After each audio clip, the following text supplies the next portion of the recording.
Hi everyone, welcome to అపూర్వ వంటలు. బియ్యము పప్పులు నానబెట్టకుండా, రాత్రిపూట పులియబెట్టకుండా మార్నింగ్ ఇన్స్టెంట్గా బ్రేక్ఫాస్ట్ని ప్రిపేర్ చేస్తే భలే ఉంటుంది కదా. అట్లాంటి బ్రేక్ఫాస్ట్ రెసిపీ పాలకూర ఓట్స్ దోశతో ఇవాళ నేను మీ ముందుకు వచ్చేసాను. చాలా ఈజీగా తయారు చేసుకునే ఈ పాలకూర ఓట్స్ దోశ చాలా టేస్టీగా ఉంటుంది. పాలకూర తినని పిల్లలు కూడా హ్యాపీగా ఈ దోశలు తినేస్తారు, అంత బాగుంటాయి వీటి టేస్ట్.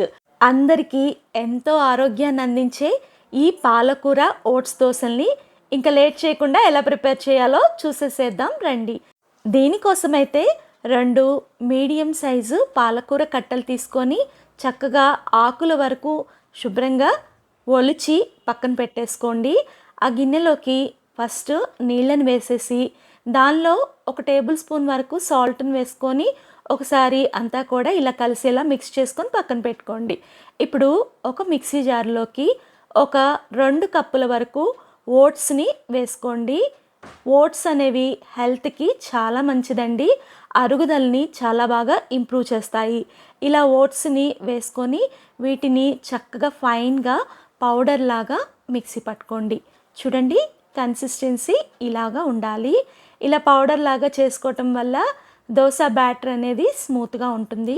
ఇప్పుడు పాలకూరని ఇందాక నానబెట్టాం కదా, అది వాష్ చేసుకొని అదే మిక్సీ జార్లోకి వేసేసుకొని 5-6 పచ్చిమిర్చి, ఒక 1 ఇంచ్ వరకు అల్లాన్ని తీసేసుకొని తొక్కు తీసి సన్నని ముక్కలుగా తరిగి అది కూడా మిక్సీ జార్లోకి వేసి టేబుల్ స్పూన్ జీలకర్ర, అలాగే 1 టేబుల్ స్పూన్ వరకు క్రిస్టల్ సాల్ట్ని కూడా వేసేసి చక్కగా ఫైన్గా మిక్సీ పట్టేసుకోండి. చూడండి, ఇది పిండి కొంచెం థిక్గా ఉంది, సో దీనికి సరిపడా వాటర్ని యాడ్ చేసుకొని దోశ బ్యాటర్ కన్నా కూడా కొంచెం థిక్గా కన్సిస్టెన్సీ వచ్చేలాగా చూసుకొని ఈ బ్యాటర్ని మిక్స్ చేసుకొని పక్కన పెట్టుకోండి. పిండి మరీ పల్చగా చేశారంటే మాత్రం దోశలు అస్సలు పెనానికి అంటుకొని రావు, కాబట్టి కొంచెం థిక్గా ఉండేలాగే కన్సిస్టెన్సీ అడ్జస్ట్ చేసుకోండి. ఇప్పుడు పెనాన్ని వేడి పెట్టుకొని పెనాన్ని మంట తగ్గించేసేసి చక్కగా నీళ్ళని చిలకరించి ఒక ఉల్లిపాయని పెనం మీద ఇలా రబ్ చేశారంటే దోశ ఈజీగా వస్తుంది. దోశ బ్యాటర్ని గెరిటతో పోసేసి లైట్గా దాన్ని స్ప్రెడ్ చేసేసేయండి. మరి పల్చగా మాత్రం ఈ దోశల్ని వేయొద్దు, కొంచెం మీడియంగా వేసేసుకొని మంటను తగ్గించేసి దాని మీద క్యారెట్ తురుముని వేసేసేయండి. క్యారెట్ తురుము వేయటం వల్ల చూడటానికి కలర్ఫుల్గా ఉండటంతో పాటు ఆరోగ్యాన్ని కూడా అందిస్తుంది. దీని మీద నూనెను వేసేసి ఒకవైపు మీడియం ఫ్లేమ్లో రోస్ట్ చేసుకున్న తర్వాత రెండో వైపుకు కూడా తిప్పేసి 5-6 నిమిషాల పాటు దాన్ని కూడా రోస్ట్ చేసుకోండి. ఇప్పుడు దీన్ని ఇలా సర్వ్ చేసుకోవడమే. ఒకటైతే క్యారెట్ కాంబినేషన్లో పాలకూర ఓట్స్ దోశ రెడీ అయిపోతుంది.